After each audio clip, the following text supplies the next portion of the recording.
بسم اللہ الرحمن الرحیم۔ محترم سامعین کرام، السلام علیکم ورحمۃ اللہ وبرکاتہ۔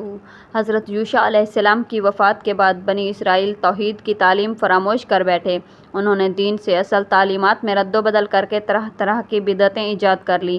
بتوں کی پوجا دوبارہ شروع کر دی گئی۔ حالانکہ اس دوران انبیاء کرام انہیں روکتے اور تنبیہ کرتے، لیکن وہ شرک سے باز نہ آئے، جس کے نتیجے میں اللہ تعالیٰ نے ان میں نبوت کا سلسلہ منقطع کر کے دشمنوں کو ان پر مسلط کر دیا۔ کبھی ان پر قوم اعمال قابض ہو جاتی، تو کبھی فلسطینی حملہ آور ہوتی، تو کبھی آرمی۔ یہ بنی اسرائیل کے لیے بڑا آزمائش کا دور تھا۔ ان میں کوئی نبی نہ تھا اور نہ کوئی سردار۔ ایسے میں مصر اور فلسطین کے درمیان بحر روم میں آباد قوم اعمال کا ایک ظالم و جابر اور سفاک بادشاہ جالوت نے حملہ کر کے ان کی آبادیوں پر قبضہ کر لیا۔ بہت سے سرکردہ افراد کو قتل کر دیا گیا۔ بنی اسرائیل جب حضرت یوشع علیہ السلام کے ساتھ وادی تیاہ سے نکلے تھے تو ان کے ساتھ تابوت سکینہ بھی تھا۔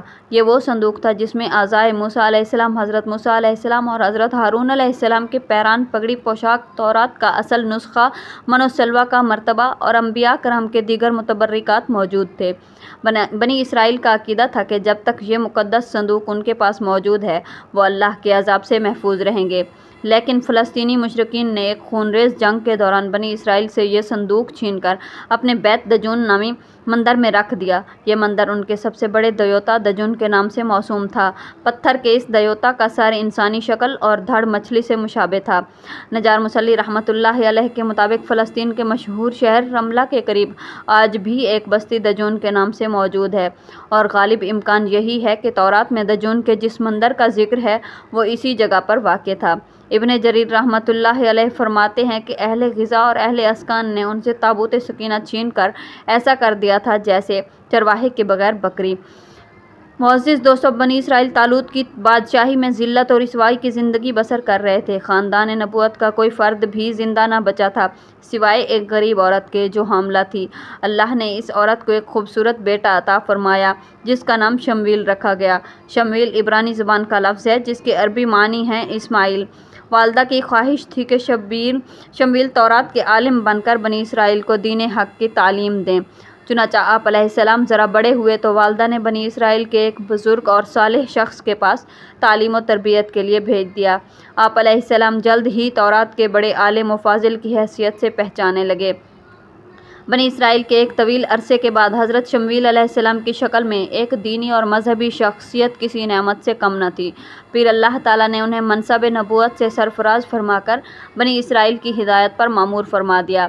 حضرت شمویل علیہ السلام نے جب بنی اسرائیل کے سامنے درس و تبلیغ اور وعظ و نصیحت شروع کی تو جالوت اور دیگر اقوام کے ظلم و ستم نے انہیں حضرت شمویل علیہ السلام کی بات سننے پر مجبور کر دیا۔ اب یہ لوگ حضرت شمویل علیہ السلام کو اپنا ہمدرد، خیر خواہ اور نجات دہندہ سمجھنے لگے تھے۔ بنی اسرائیل میں حضرت موسیٰ علیہ السلام کے زمانے سے یہ دستور تھا کہ سردار اور بادشاہ تو حکومت اور انتظامی معاملات چلاتے، جبکہ قاضی اور منصف کی حیثیت سے تمام عدالتی فیصلے نبی اور ان کے مقرر کردہ قاضی انجام دیتے۔ اس طرح گویا تعلیم و تربیت، دعوت و تبلیغ، وعظ و نصیحت اور دینی و عدالتی تمام امور کی نگرانی کے فریضہ نبی کے ذمہ تھا۔ حضرت شمویل علیہ السلام حضرت ہارون علیہ السلام کی نسل سے تھے۔ حضرت یوشع علیہ السلام کی وفات اور حضرت شمویل علیہ السلام کی بعثت کے درمیان 460 سال کا فاصلہ ہے۔ بہرحال اس کا علم تو اللہ پاک کی ذات کو ہی ہو سکتا ہے۔ معزز ناظرین گرامی، بنی اسرائیل جالوت کی سختیوں، دیگر اقوام کی لوٹ مار اور قیدیوں جیسی زندگی سے تنگ آ چکے تھے، جس کا جب دل چاہتا ان پر چڑھائی کر دیتا۔ خواتین کو تنگ کرنا اور نوجوانوں کو غلام بنا لینا عام سی بات تھی۔ حضرت شمویل علیہ السلام کے درس و تبلیغ اور وعظ و نصیحت سے ان کے اندر کچھ غیرت ایمانی جاگی تو ایک دن بنی اسرائیل کے ایک بزرگ حضرت شمویل علیہ السلام کے پاس آئے اور ان سے درخواست کی کہ ہم پر ایک بادشاہ مقرر کر دے۔ قرآن کریم کی سورۃ بقرہ کی آیت نمبر 246 میں ارشاد ربانی ہے، جب انہوں نے اپنے پیغمبر سے کہا کہ کسی کو ہمارے اوپر بادشاہ بنا دیجئے تاکہ ہم اللہ کی راہ میں جہاد کریں، پیغمبر نے کہا اگر تم کو اللہ کا جہاد کا حکم دیا جائے تو عجب نہیں کہ تم لڑنے سے پہلے تہی کرو۔ انہوں نے کہا بھلا ہم اللہ کی راہ میں جہاد کیوں نہ کریں گے، ہم تو اپنے گھروں سے اجاڑے گئے ہیں اور بچوں سے دور کر دیے گئے ہیں۔ دراصل حضرت شمویل علیہ السلام بنی اسرائیل کی نافرمانی اور وعدہ خلافی سے بخوبی واقف تھے، اس لیے انہوں نے کہا کہ اگر میں نے کسی بادشاہ کو مقرر کر دیا اور اس نے جہاد کا حکم دیا تو تم اپنی عادت کے مطابق اس کا حکم ماننے سے انکار کر دو گے، اسی طرح جیسے تمہارے بزرگوں نے حضرت موسیٰ علیہ السلام سے کہہ دیا تھا کہ تم اور تمہارا رب لڑے، ہم تو یہاں بیٹھے ہیں۔ اور جب حضرت موسیٰ علیہ السلام نے تمہارے بڑوں سے جہاد کے لیے کہا تو وہ موت کے ڈر سے شہر سے باہر وادی میں جا کر چھپ گئے تھے۔ حضرت شمویل علیہ السلام کی بات سن کر بنی اسرائیل کے بزرگوں نے شرمندہ ہوتے ہوئے کہا، اے اللہ کے نبی، اب ایسا نہیں ہوگا، ہم بہت زیادہ ذلیل و رسوا اور تباہ و برباد ہو چکے ہیں۔ اگر بادشاہ نے جہاد کا حکم دیا تو ہم اللہ کی راہ میں دشمن کا ڈٹ کر مقابلہ کریں گے۔ ناظرین گرامی، بنی اسرائیل نے حضرت شمویل علیہ السلام کو ہر طرح سے اطمینان دلایا تو انہوں نے اللہ تعالیٰ کے حضور دعا فرمائی۔ اللہ نے دعا قبول فرمائی اور انہیں وحی کے ذریعے مطلع فرمایا کہ ہم نے بنی اسرائیل ہی میں سے ایک علمی و جسمانی لحاظ سے طاقتور شخص طالوت کو ان کا بادشاہ مقرر کر دیا ہے۔ طالوت کا نام سنتے ہی سب کے رنگ فک ہو گئے، وہ سمجھتے تھے کہ ان میں سے کسی امیر کو بادشاہ بنا دیا جائے گا۔ انہوں نے حیرت اور تعجب سے کہا، طالوت ہمارا بادشاہ کیسے ہو سکتا ہے؟ وہ تو نہایت غریب شخص ہے۔ قرآن کریم میں سورۃ بقرہ کی آیت نمبر 247 میں ارشاد ربانی ہے، اور پیغمبر نے ان سے کہا، اللہ نے تم پر طالوت کو بادشاہ مقرر کر دیا ہے۔ وہ بولے، اسے ہم پر بادشاہی کا حق کیوں کر ہو سکتا ہے؟ بادشاہی کے مستحق تو ہم ہیں اور اس کے پاس تو بہت سی دولت بھی نہیں ہے۔ پیغمبر نے کہا، اللہ نے ان کو تم پر فضیلت دی ہے اور بادشاہی کے لیے منتخب فرمایا ہے، اس نے اسے علم سے بھی بہت سارا بخشا ہے اور تن و دوش بھی بڑا عطا کیا ہے، اور اللہ کو اختیار ہے جسے چاہے بادشاہی بخشے، اور وہ بڑائی کشادگی والا اور علم والا ہے۔ حضرت شمویل علیہ السلام کو بنی اسرائیل کی بات سن کر بہت غصہ آیا۔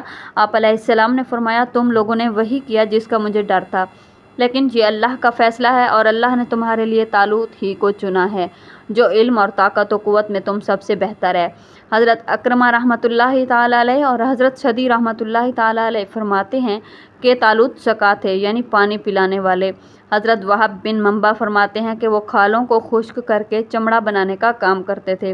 اسی وجہ سے بنی اسرائیل نے اعتراض کیا کہ وہ تو نہایت غریب ہے، گھٹیا اور نیچ کام کرتے ہیں۔ بنی اسرائیل کے اعتراض کی ایک وجہ یہ بھی تھی کہ ابھی تک جتنے بھی نبی آئے وہ آل لاوی سے تھے، جبکہ بادشاہ آل یہود سے تھے، اور طالوت کا تعلق آل بنیامین سے تھا۔ ناظرین کرام، محترم بنی اسرائیل طالوت کی بادشاہت کو تسلیم کرنے پر تیار نہ تھے۔ آخرکار انہوں نے ایک شرط لگائی اور حضرت شمویل علیہ السلام سے کہا کہ اگر تم یہ کہتے ہو کہ طالوت کو اللہ نے ہم پر حاکم مقرر کیا ہے تو اس بات کی صداقت کے لیے ہمیں کوئی نشانی دکھاؤ۔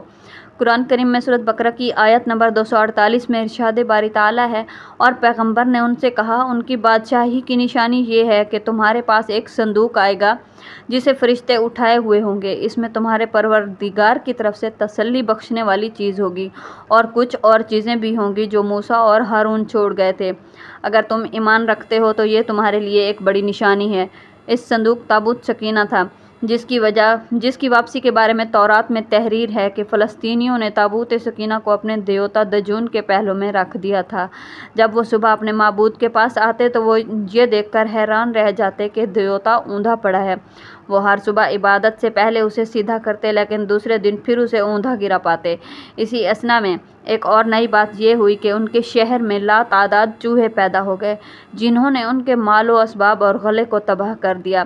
پھر ان میں ایسی وبا پھیل گئی جس سے بہت زیادہ جانی نقصان ہوا۔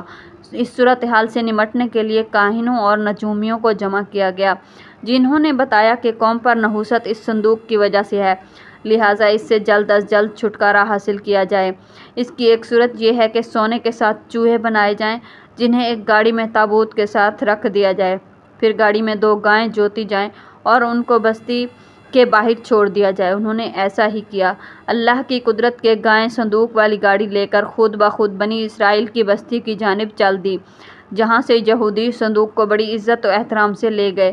تاہم قرآن کریم کے مطابق فرشتوں نے اس صندوق کو بنی اسرائیل تک پہنچایا۔ بنی اسرائیل نے جب تابوت سکینہ دیکھا تو انکار کی کوئی گنجائش نہ رہی، چنانچہ انہوں نے طالوت کی بادشاہی قبول کر لی۔